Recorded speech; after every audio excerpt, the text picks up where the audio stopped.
আসসালামু আলাইকুম, welcome to টুলিস food diary. আজ আমরা তৈরি করব সহজ অথচ দারুণ স্বাদের একটি মিষ্টি সুজির বরফি অথবা সুজির হালুয়া। বাড়িতে থাকা অল্প উপকরণেই বানিয়ে ফেলতে পারবেন এই স্বর্গীয় মিষ্টান্নটি, যা একবার খেলে মনে থাকবে অনেক দিন। এই রেসিপির সবচেয়ে বড় বিশেষত্ব হলো দুধ, সুজি আর চিনি দিয়েই তৈরি, কোনো ঝামেলা ছাড়াই। চলুন দেখে নিই কিভাবে তৈরি করব সুজির বরফি। প্রথমে একটা প্যানে ঘি দিয়ে দিচ্ছি,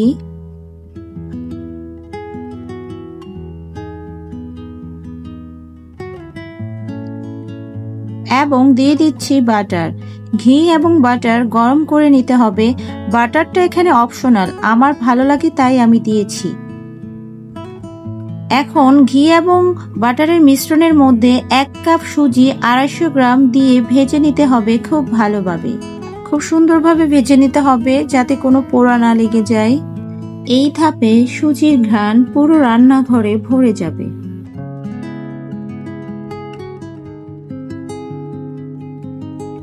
এরপর দিয়ে দিচ্ছি 3 টেবিল চামচ গুঁড়ো দুধ। তারপর খুব ভালোভাবে ভেজে নিতে হবে যতক্ষণ না হালকা সোনালী রং হয়েছে।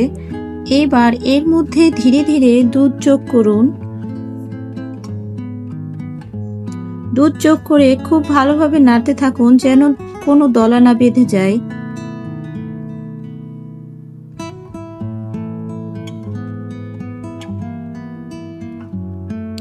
এরপর দিয়ে দিচ্ছি চিনি 1/3 কাপ। আমার মা বলে মিষ্টি খাবারে চিনি সবসময় শেষে দিতে হয়, এতে কারণ চিনি আগে দিলে যে কোনো মিষ্টি খাবারে সিদ্ধ হতে সময় লাগে। এরপর দিয়ে দিচ্ছি 3টা এলাচ, একটু মাথার কাছ দিয়ে হালকা ফেটে দিয়েছি, এতে করে সুন্দর একটা ফ্লেভার আসবে। তারপর দিয়ে দিচ্ছি 1 চিমটি লবণ। লবণটা অপশনাল, আপনারা চাইলে স্কিপ করে যেতে পারেন। সবশেষে দিয়ে দিচ্ছি 1 টেবিল চামচ ঘি। ঘি দিয়ে আরেকটু ভেজে নিচ্ছি। যদি আপনি বরফি বানাতে চান তাহলে একটা ট্রেতে ঢেলে ঠান্ডা করে নিন, তারপর পছন্দ মতো আকারে কেটে নিন। আর যদি হালুয়া খেতে চান তাহলে একটু ঘন অবস্থায় নামিয়ে গরম গরম পরিবেশন করুন। আমি এখানে বরফি বানিয়েছি তাই আমি একটা ট্রেতে নামিয়ে নিয়েছি এবং ঠান্ডা করে নিচ্ছি।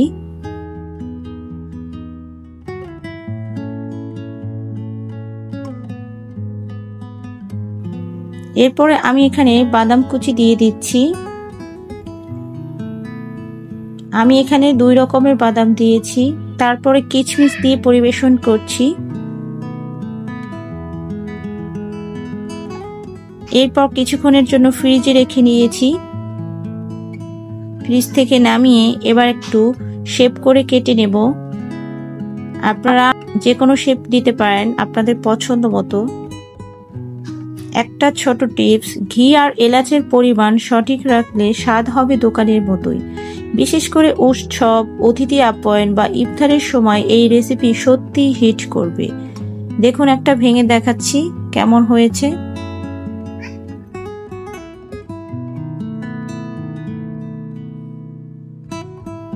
এবার আমি সবগুলো একটি প্লেটে সার্ভ করে নিচ্ছি। দেখতে তো খুবই লোভনীয় হয়েছে। আমার বিশ্বাস আপনাদের ভিডিওটি ভালো লেগেছে। এটা খুবই হেলদি একটা খাবার। এইভাবে যদি সুজির হালুয়া অথবা বরফি বানানো যায় বাচ্চারাও খেতে খুব পছন্দ করে। দেখলেন তো বন্ধুরা কত সহজে বানানো যায় সুজির বরফি অথবা হালুয়া।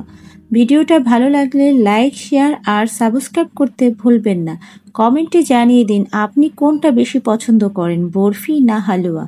আল্লাহ হাফিজ।